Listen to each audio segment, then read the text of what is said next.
over the world. I'm Adriano Moraes. I'm from Brazil, and I see that my colleague Gustavo is from Brazil as well. So that's really a coincidence to have two Brazilians in such a small panel.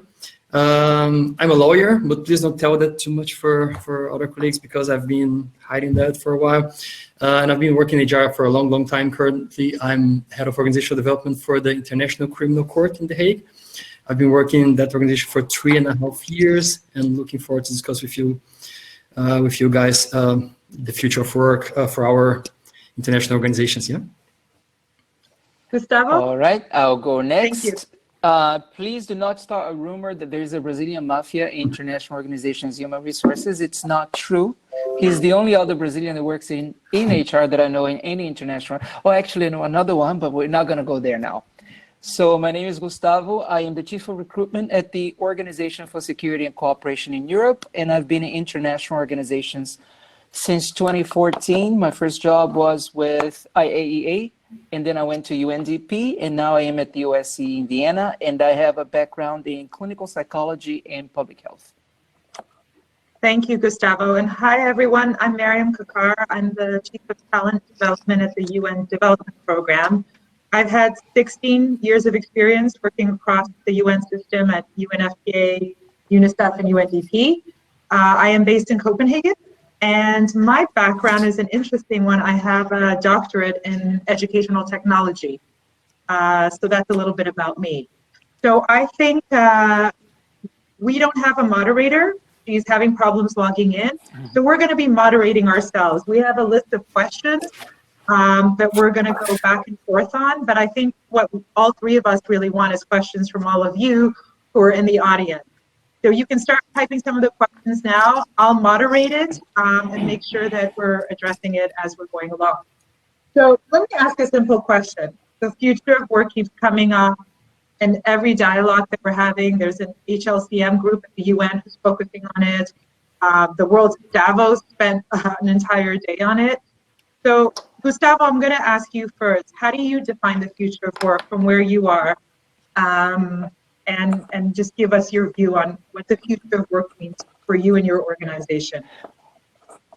Well, I think for me, for the organization I work for, I think a lot has to do with changing the dynamics and the paradigms and even the work culture that we've had as an international civil sector for the longest time, because especially because of technology, things are changing very quickly, but not just technology. When you look at the entrance of millennials into the workplace, or even the fact that people are living longer and they're no longer expecting to retire at a certain age. So the entire expectations of what it means to be able and add value in the work environment have changed. At the same time, you see different conversations about the greater integration of life and work, with focus on work-life balance, conversations about mental health in the workplace and what it means to actually be a full-blown individual.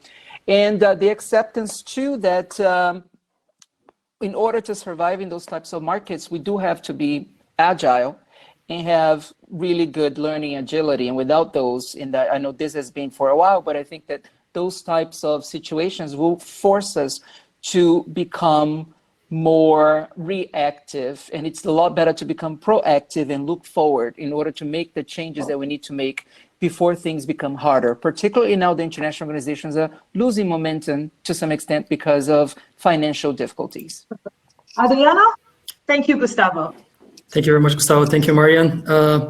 Maybe I will start actually sharing a little bit of the opposite point of view, not an opposite point of view of what Gustavo said, but basically sharing what I don't think is going to change in the future as well. Maybe it's interesting to see what is really stable.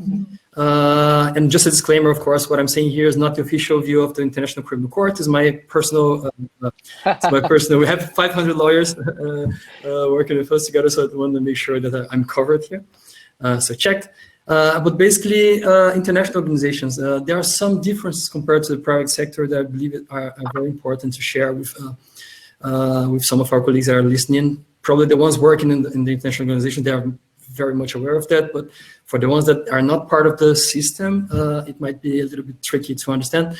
But basically, one of the things that is different, and I think is going to remain different, going to remain stable in the future of work as well, is complexity on decision-making processes. complexity when it comes to strategic planning, limitations when it comes to defining strategy for the future, even discussions that are kind of straightforward in the private sector.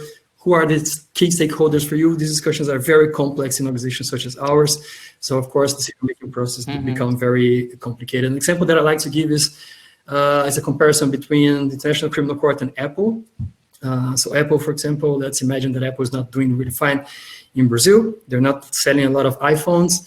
They have a lot of strategic freedom to decide what to do next, right? So it's a decision that they can make. Should we put more efforts on advertising? Should we put more effort there? Or should we just ignore that market and move on for the next one? But when we work for international organizations such as ours, we don't have that strategic freedom. If I have a case, if we have hunger, if we have migrationary issues in place, we cannot just ignore and strategically decide not to look at those issues. So I imagine that complexity and strategic limitations, they will remain, they are present for us in our daily lives, and they will remain the same in the future as well. And as Gustavo said before, there's a lot coming our way when it comes to technology, when it comes to automation, when it comes to data availability. We have data overload, how to deal with all this data, what is the most relevant data that we can actually benefit from, how can we make sure that even having hierarchical careers and kind of stable careers compared to the private sector, how can we be as agile as we have to be to face the challenges that are put in front of us. I think these are some of the challenges that we have to consider for the future of work as well. Thank you. And I'm going to kind of make it a little bit global in terms of looking at private sector and the UN and how we're going to move forward on this. So for me, the future of work from where I'm sitting is it's looking at how we work, why we work, where we work, when we work. So that's sort of the cusp of how I look at it. And I look at it not just as like this far-fetched idea for 2030, but actually something that I look at tomorrow and this afternoon and this evening. And I think and this leads me to the first point I want to make. Oftentimes in the public sector where we are in international organizations, we are not agile enough to make changes at that moment in time. We wait for experiments, we wait discussions with stakeholders.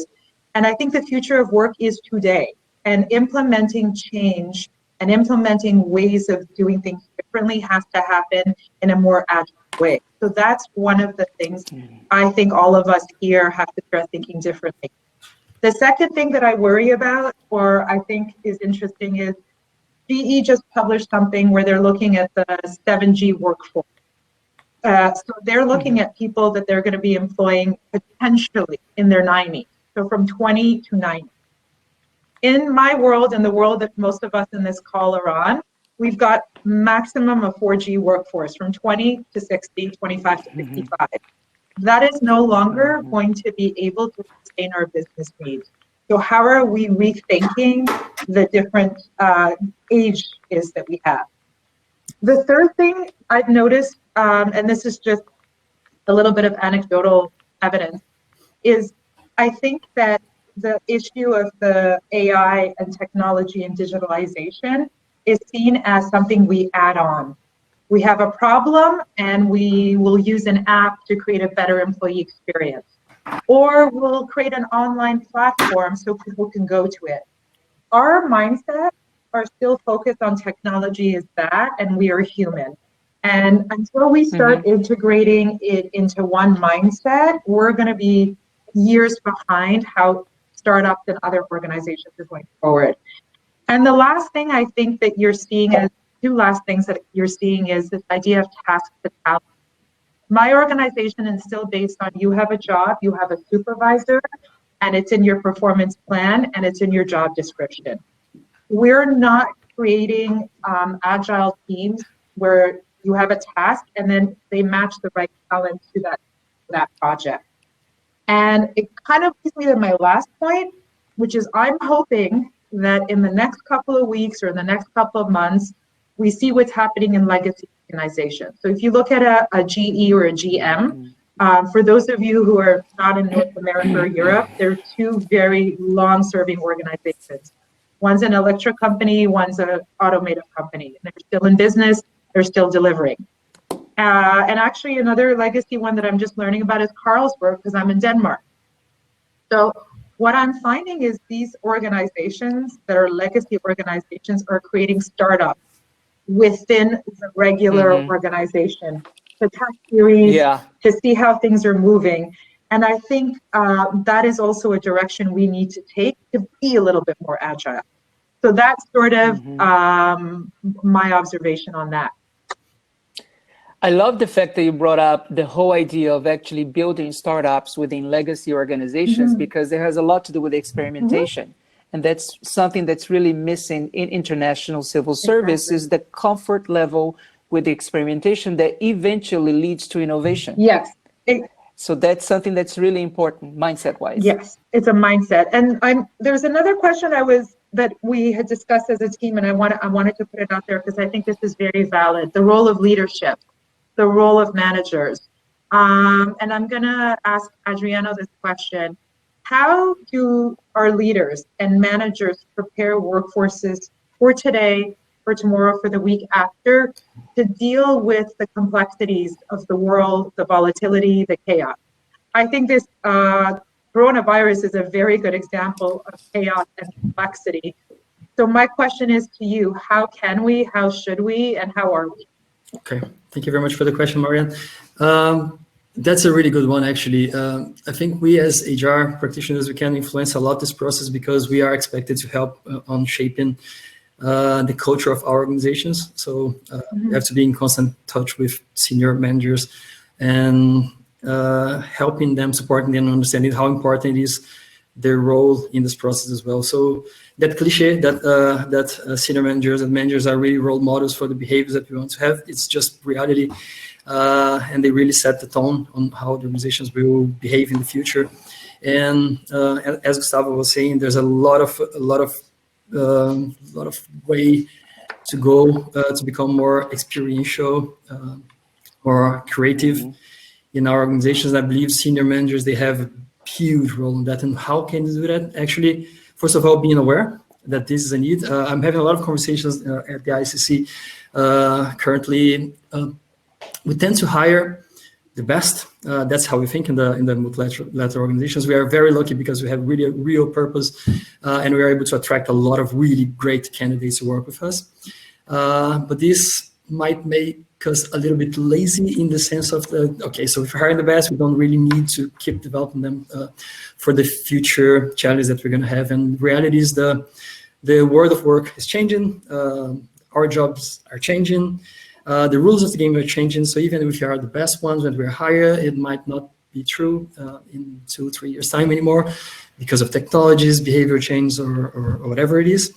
So being aware that the world is changing, being aware that there's a need for continuous learning, lifelong learning, I think it's something that leaders have to have. They can help a lot of organizations with this mindset. And of course, if they have awareness on how important it is to continue learning, then do it in practice. Let your teams fail, let your teams experiment. We are collaborative organizations by design, so that's a good thing for us. We can afford to make some mistakes and learn from there and improve. Yeah. Thank you for that. I love this idea of being a role model for continuously learning and not just telling your employees to do it, but you also being the role model. Gustavo, over to you. Well, what I'd say too is like looking at not just at leadership, but looking at the hiring model that we have. If you typically look at professional services firms like consulting firms, they tend to go for in the US is known as the best athlete model. So as long as you're smart, we can teach you to do anything. What we want you is to be resilient, to be motivated, to be enthusiastic, and to be able to learn very flexibly, very quickly. I know that because I used to work for a place like PricewaterhouseCoopers, and they did not want to hire anybody who didn't fill that profile. At least that was what I saw while I was there. Whereas in international organizations, we tend to be a lot more cookie cutter and want to look at the years of experience and the boxes that have been checked. And it's very difficult to deviate from that. And I feel like as things progress, we do have to look again, not just changing the job descriptions, but changing the conceptualization of the job and changing the conceptualization of the people that we can find to do that particular job. And it's also the mission of leaders to actually look at their employees and see, how can I actually try and break that mold within the rules and regulations so that I can bring innovation and I can bring a way to actually make my unit section, whatever it is that we have within our organizations, more agile, which I find very important. Kind of similar to what I would say, the three things I would add is for hiring managers or leaders to understand that technicals and human skills, and I'm not using the word soft skills anymore, I've dropped that from my vocabulary, that human skills and technical skills are equally important. And so when you are looking to reward, recognize, promote, and create a high-performing team, both of those have to be equally aligned. And that it's not just, okay, you're a great communicator, you're a great entrepreneur. It's how those different human skills actually complement each other with the tech. So that's one mindset shift I think we need to start having in international organizations and the kind of leaders that we have. The second is this idea of anti-fragility and adaptability. We are no longer a scenario-based organization where we know with great validity what is going to happen in 3 years, 4 years, 5 years.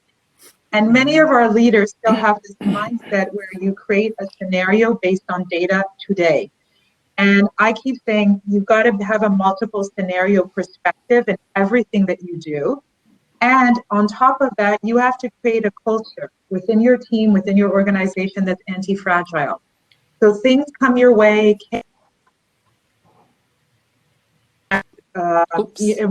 funding gets lost. You need to have created such a system that you're anti-fragile. And actually the chaos makes you better, more innovative, makes you deliver better results. We are not equipped that way. We're still very fragile in how we are done. Not all, and I love if someone disagrees with me. And I think the last thing is, again, which I said, I keep saying again and again, is our leaders also have to really rethink how they define talent. Talent is still seen in that old archaic way of you come 9 to 5. And we're still not looking at the modern workforce, meaning I'm sitting in Copenhagen. I should be looking at talent all over the world that doesn't necessarily sit with me. And that talent can work with me for a day, 2 days. They could come for a week and help me solve a business challenge.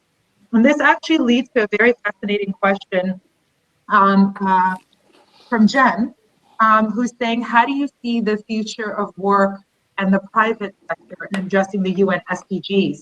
And this leads to the issue of what is the UN's role in the future of work and how we work with the private sector. Adriano, this was the question you asked us as the panel, and I'm going to ask you to lead the answer on that. Oof, that's a great one. Yeah, that's a great one. That's a great question from Jen. So thank you, Jen. And I'm very much interested in this question, Jen. Thank you very much for asking this, because I really believe that there are a lot of opportunities for collaboration between the private sector and multilateral systems, European, UN, or organizations like the International Criminal Court.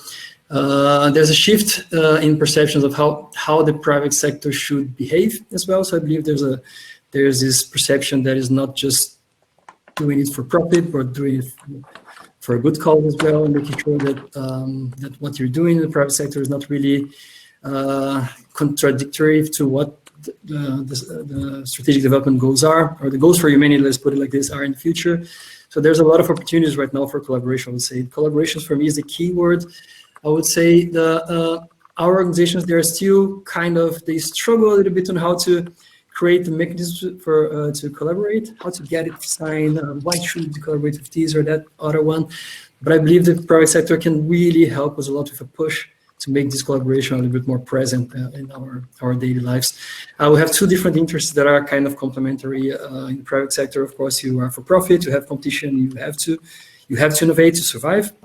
And of course, we are more collaborative, we are more cooperative, but we have to innovate to be able to deliver what humanity kinds of needs from us as well. So I think it's a win-win. We have a lot of opportunities to collaborate together.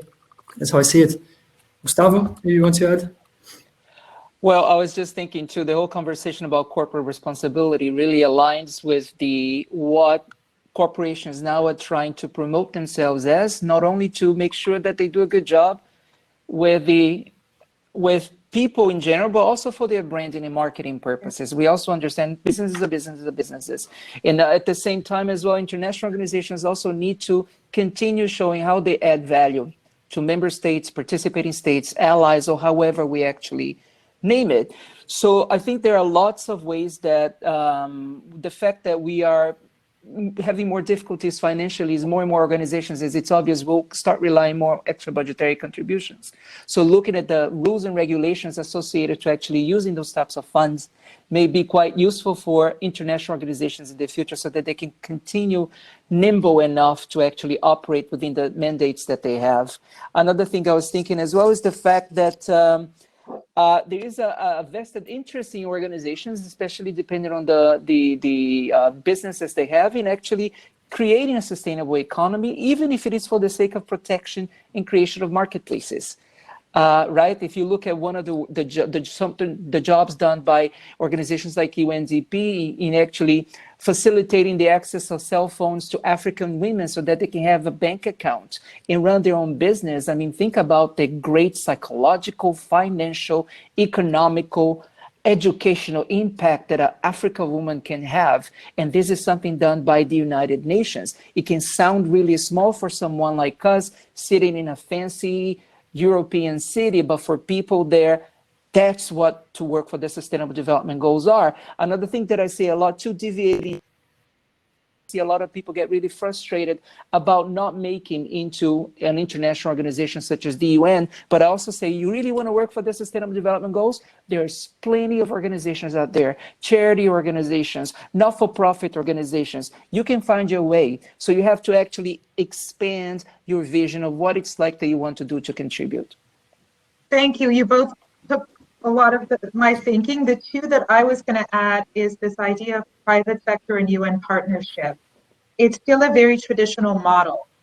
And I find it fascinating working in HR and sitting where I am, that I haven't tapped in a little more in partnering with private sector colleagues who work in HR. And to give you a very concrete example, I'm connecting right now with Carlsberg, which is the big beer company here. And Carlsberg is a supporter of the UN's work in Denmark on the Sustainable Development Goals. Now, here's one challenge. Much of their workforce has no idea what the SDGs are or what it means. And most people now in the Nordics, and it's not just the Nordics, it's also for Europe, the number one reason why millennials are joining organizations is the value. Is the value of that organization aligned? The mission is one thing, but the mission and values have to have a story. So it's fascinating to me that we're not partnering with different parts of an organization to see how we can look to collaborate and work together. So in our case with Carlsberg, we're doing something that costs no money. They have an HR business challenge that they can use our help on. We have an HR business challenge, and we're going to sit in a room and do a hackathon. That is an example of a partnership. The second thing I think also with private sector that we have to look at is, again, I think we need to rethink our recruitment and talent definition. Hallelujah. Okay, yes. I'm always fascinated how quick it is in the private sector to bring someone on board in a day or 2 days. And I think for us, having talent come in and out will create that bit of agility that we have. Right now, I don't know of any UN organization that can, meet someone from Google and say, would you like to work on a marketing campaign with us for 3 days? So come on board. So to me, that is where I see us being able to solve challenges quickly, innovatively, when we're able to tap into talent when we need it. And a lot of the talent that I could use right now is from the private sector. That's great. That's great. Amen. Amen. So another question that's come up, and this is a good one as well, is the issue of what are you worried about, optimistic about, and what are you pessimistic about? So Gustavo, I'm going to ask you, what are you optimistic about? What are you pessimistic about? Future of work in international organizations. I think I'm very optimistic about the fact that at least finally, I think the United Nations and other international organizations are waking up to the fact that just crossing your arms and expecting the world to change around you when it comes to HR is not going to work anymore. I'm also excited about the fact that I feel like people who may have a little bit of chutzpah, as they say in New York, some people may say some people have too much chutzpah, they are becoming a little more accepted into those environments that tended to be very reluctant to welcome them. Mm-hmm. And I'm hopeful about the fact that from my few years of experience in international organizations, like if you open opportunities for people to learn and grow, they take it. Mm-hmm. What I'm concerned about is, to some extent, the fact that there are multiple powers at play when it comes to the relationships between international organizations, stakeholders, beneficiaries, contributors, and related. Mm-hmm. That also means that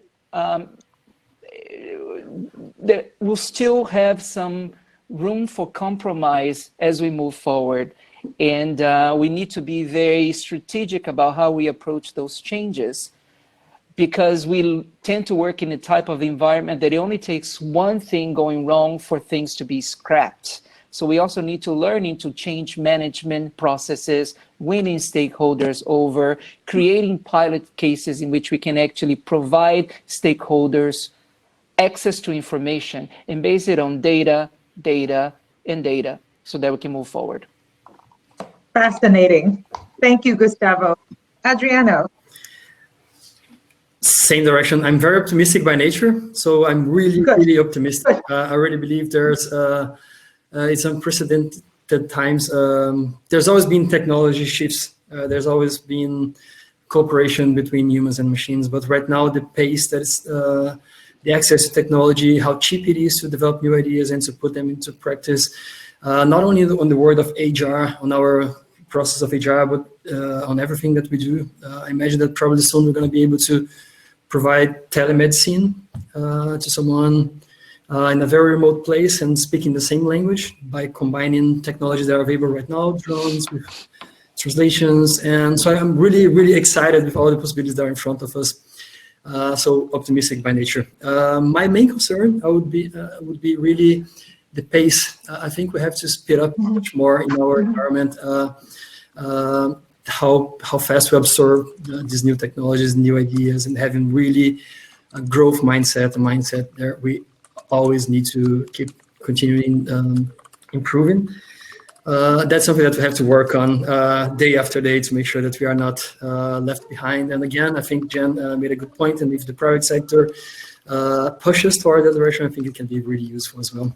So very optimistic that there's a bunch of new tools, a bunch of new ideas, and a bunch of new ways to collaborate that we can make work right now, and a little bit scared that we have to speed up this process. Yeah. So I'm also an optimist, but I will start with what I'm worried about. And this idea, I don't know the author, but it's called digital Darwinism. So the survival of the fittest, okay? You guys may have heard of that. Companies that will survive in the next 5 years, and then companies that will fail. And to me, I think we still have that mindset where digital is happening to us and not that we're co-creating digital. And so I think we need to leapfrog into this much faster than we have, both in how we hire people, but also how we're creating a digital culture in our organizations. And I think HR has a very critical role to play in that. I think the pessimism comes a little bit when I look at a company like Google or Cisco. And I understand that they have money, but it's also a mindset. So if they see something, they're actually willing to quickly transform it and find the quickest way to transform a business HR challenge. Whereas we in the UN system, because of finances, find a little Band-Aid. So we want to upgrade our ERP system. We're too reluctant to do the whole thing, but we'll take a small little piece of the recruitment function, whereas by the time we've updated the recruitment function, all the other pieces have. So we need to use, I think, what they call in Google hedging. Like, we need to move a little faster and transform. I'll tell you what I love and what I'm so very positive about. I think in the world of HR, we're finally looking at HR beyond just the skills that the three of us learned in school. I think behavioral economics, neuroscience, organizational psychology, even educational technology, my field, are all coming in and how we think of HR. I think what I'm also very positive about is well-being, work, and understanding that every employee is going to have a different experience is something that we've already started to think about. So I don't like using well-being for the sake of well-being. I think it's an ecosystem, it's a culture. But for the first time, we're actually talking about that and linking that to performance. And that is a big breakthrough. Unlike the private sector that have been discussing this, I think even in the private sector, well-being is seen as a one-off activity. It's not seen as a part of the way we run our culture here. So those are just two things that I'm actually waking up and thinking we're moving in the right direction, people. I think we're going, but also adding to some of the things that you guys were saying. I'm going to take a 30-second pause because we do have people on the call, and I just want to see if they have any questions for us to address before we use our last 15 minutes to address some of the other issues. So I'll just pause for 1 second, and I'm hoping we get some really thought-provoking questions or even people who disagree with some of the things that we said. 1 second, and then I'll go to the rest of the questions. You got a really nice thank you from the organizer. I know. The first time I've moderated a panel in a long time, so. If this was an interview, I'd say, Mariam, actually, this was just a test. One of our values is flexibility. You just demonstrated it. Congratulations. Yes.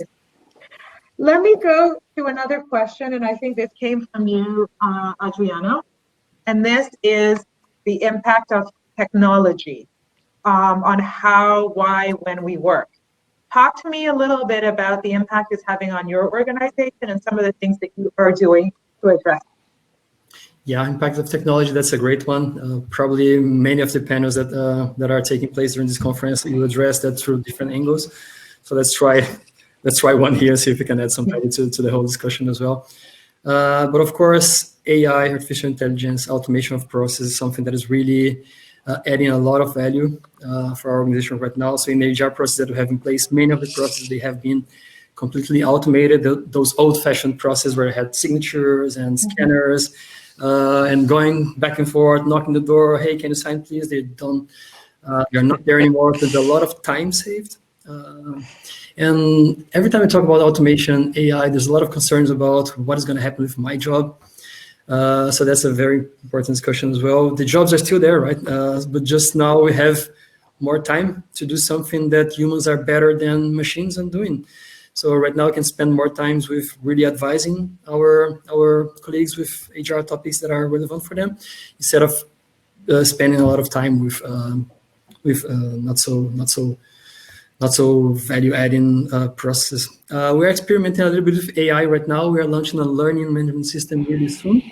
If I'm still on schedule, probably in 2 weeks' time, we're going to be launching it to the whole court. And basically, we explore a little bit of artificial intelligence with recommendations of learning, kind of Netflix-like, in the sense of like, depending on where you click, on where you go, the system will start giving you recommendations on different topics that can be useful for you as well. So I think that's something kind of like in the I would not say like machine learning, but at least a little bit of AI. Something that we're not experiencing that yet. We're not experimenting with that, but probably we can have many different types of working relationships right now. Remote, virtual teams. Only virtual work like we're having right now, just virtual communication, will really working remotely together. The technologies that are coming up in the next couple of years that they will really allow us to almost be there, right? Mariam was talking to us a little bit before the conference that she was in another conference with the MIT, and if I understand correct, you were a robot in the room, right? I was a robot a few minutes ago, yeah. So that's it. So there's a lot of technology coming up that will definitely change the way we work, actually.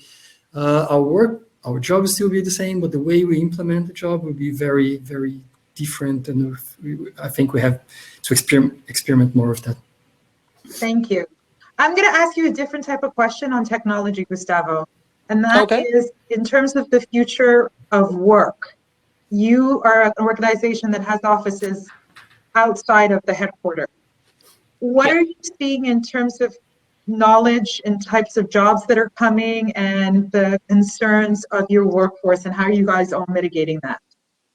That's a great question. I think one of the issues associated as well with great access to technology and automation, and putting that really in the essence of international organization, is when you look at trends in the next 25 years, a lot of the jobs that will be considered redundant will be administrative type of positions. What are these positions? G staff across the globe, whether it's UN or OSCE or World Bank. So what is it that we are doing now to make sure that people who may have started their careers in admin actually continue to gain the agility and skills to move forward, and actually even reconceptualize the whole type of hierarchy that we have in those organizations? When it comes to actually looking at remote work, obviously is something that we are trying to do more and more, but even the level of comfort of people, particularly of managers, and this can be to some extent culturally driven, but also geographically driven. We also need to work on that, on the culture shift about what does it mean to work remotely? What does it mean to spend at least maybe once a day per week working virtually on the team, collaborative spaces, making technology work for us and not us working for technology, because a lot of the times people are hesitant to adopt new ways of work because it's a little more work in the beginning and then it becomes a lot easier. Yes. So what I'd say is, I think we do have to be proactive again, rather than reactive, as I started saying earlier today, and identify how we can actually engage people so that they become aware. But awareness is not enough, insight is not enough, and then you can. But I also feel like it's important that people are self-driven in that. Yes. Yes. The only things that I'm going to add to what you were saying is, I think many of the processes we have in the UN or in other organizations are very process-driven. It takes signatures, it takes follow-up signatures, and whatnot. And I think having a lean mindset and now is going to help us as we start implementing and using more technology. Already, I see with, for example, just as a simple webinar registration, you guys all remember you have to get your supervisor's approval. Now we can do it at the click of a button through your iPhone. And I think it's making us rethink all those lean, heavy processes and becoming lean. I think one concern I do have, and I think it's similar in both your organizations, I think many, unfortunately, women are still going to be impacted by these new jobs that are coming. And in the sense that many of them have some of those roles or holding on to those positions. And I think it's not just the UN. Every study that's come out is that women are going to be left behind again. And so to rethink how we upskill, reskill our workforce so that no one is left behind. That is a big concern of mine. And I think the third concern, or the thing that I think about in terms of technology, is this idea that it has allowed me, my team, and Gustavo knows this, we're able to upskill and reskill quickly, but here's the caveat. All three of us also need to be aware of what our business challenge is and to what extent technology can address it. What I find in my world, and I see you guys shaking your head, we're not at that level of knowledge where we should be. So we often get seduced by an AI app or a company that walks in is going to sell something to me. And I know that this exists in the private sector, but I think our job in HR as well is to upskill ourselves and not just wait for another person to come in and tell us what is that technology that we need. And I think that actually makes me happy when I know that people like you are actually thinking like this and are part of our field. So I see that we have 14 minutes, and I'll just wait to see if anyone, Enrique, Meredith, or anybody else that's on the call has some questions. I am curious though, because you're both very aware of what's happening, and I believe your awareness is allowing you to implement some of these ideas and ways of working in your world. So Gustavo, how are you learning about the future of work? And then how are you gaining that knowledge, that experience, and bringing it back into your organization? Where do you get your inspiration from? That's a great question. I think one of the things that I'm trying to do is actually not just be blinded by what's readily available, because especially in our environment, people are very keen on what is my next certification? What is it that, instead of thinking, what are the skills that I need to be getting in order to be better in what I do, in order to be less dependent? So a quick example that I've had recently is I really like a lot of the work that my team does is heavily engaging on social media, creating graphic design. In some of my latest JPOs, they have graphic design skills in our HR. And part of their jobs is to teach that to some of the folks on the team so they can become independent to the point, or even like when I'm learning more photography now as well, because we couldn't be waiting on comms to give them resources for us to do it. So whenever there is an event or whatever, and I need to take official pictures, I may be a P4, I don't care. I'll be there taking pictures. If I have to clean the floor to make sure that it looks okay for someone to be having a good impression on us, I'll be cleaning that floor. Or buying balloons, but that's a whole other conversation. Or buying balloons, that's very true. So for me, the way that I'm keeping tabs with what's outside is actually looking always outside the bubble of international organizations. What is it, not just the private sector, but other sectors? What is it, even like inspirationally speaking, in the world of arts, in the world of science? How is it that you can translate that information to actionable items that impact your day-to-day work? I know it's esoteric, but that's how I am. Adriano, over to you. What a passionate speech. Really, really good. Really good, Gustavo. Do you want to work for the ICC? We are hiring. No, jokes aside. I didn't say that before, but I recently finished a master in global human resources and MBA as well. And some of the discussions that, some of the things that really were kind of like mind-blowing in the sense of like, it's very simple, but like we don't really connect that when we are really super busy with work, is that there's a lot of science out there. There's a lot of data out there that can guide you to the right direction. It's basically, you don't have to start everything from scratch. You don't need to reinvent the wheel all the time. And as Gustavo was saying, it's very important to have a look around, not only in our international organization, but what is out there. And I would point out a lot to science, actually. I think Mariam said before, the well-being is a driver for performance. There's a lot of studies right now doing this correlation, showing exactly how much correlation well-being of staff members have with performance in the long term. So all these things, they are out there. It's just back to us as practitioners to experiment with them, to make theory real. So I think that's how I'm trying to catch up, studying as much as I can, and looking outside the bubble as well. But if I may, Mariam, just because it touched such an important topic about diversity and women, I would like to share one of my major concerns, I would say, with the advancement of technology in the HR environment is when you talk about machine learning and AI, one of the things that we have to remember is that there's always someone behind that creating algorithms that will become technology that will evolve with the help of other human beings or by themselves. But these algorithms, they can be very biased by default, by design. So for example, right now we have really an imbalance when it comes to senior leadership. Senior leaders, they're mostly males in your environment. So if you teach a machine right now to search for the attributes of a leader that is succeeding right now in the system, he'll probably point out to someone with Western European, male, white kind of characteristics, because that's how the system will learn. That's how we feed the system. So I think this will probably be something that we as an international organization will be able to add a lot of value, is the ethics of algorithms. That's a great point. Very good point. Of technology. How do we make sure that the technology that's behind the decision-making process are fair? Not only when it comes to learning, but all decisions that are made in the workplace, I would say. I don't have much to add, but I think my big inspiration right now is from startups. So I follow a lot of startups, and I'm fascinated by how someone who's in HR comes up with ideas and gets inspired to motivate and perform in a very short time span. and usually with not the biggest budget.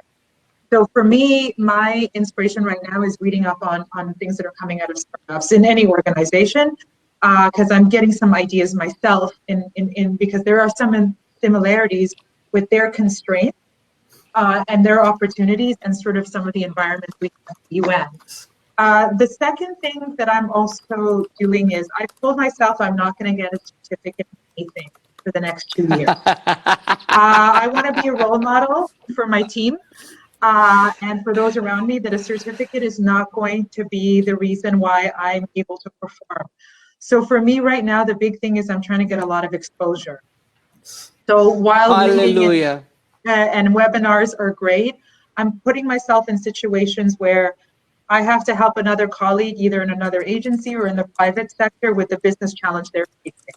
So I'm getting my mental model to move away from one-sided UN and move around. So, you know, the other day I had a colleague in the private sector ask me to look at her diversity strategy. And it was amazing that I could look at something and actually have feedback and constructive feedback that I normally would never be able to in sort of my world, because the diversity challenges that I face in another company is different. And I think, yeah, definitely not the certificates. But I think the other thing that I'm also fascinated by, and I'm going to tell you, you heard it, you're not hearing it here only, it's, I think in other conferences as well. Neuroscience and behavioral economics, there's some valid data in that. And HR professionals are not looking into that. Decision-making on money, savings, how we live, is going to tell you about the talent that's coming in. So when you're bringing someone through crowdsourcing or bringing someone through the gig economy, there's something in the behavioral economics data that will tell you what motivates this person, what will make that person stay, and what will make that person leave.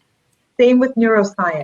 There is an AI can tell you motivation, thinking patterns, agile, all of this data coming out. And we need to be grabbing and working with academia either to create some research studies or co-create research studies with them, because some of us have really common business challenges. So that's my 2 cents on how I'm trying to. So if you find me reading a neuroscience book somewhere in Vienna or The Hague, you know it's me in the background. Great. So we just have a last few minutes, and I just wanted to see one final thought. If you wanted one person, anybody in the group to walk away with, Gustavo, what would you like them to walk away with?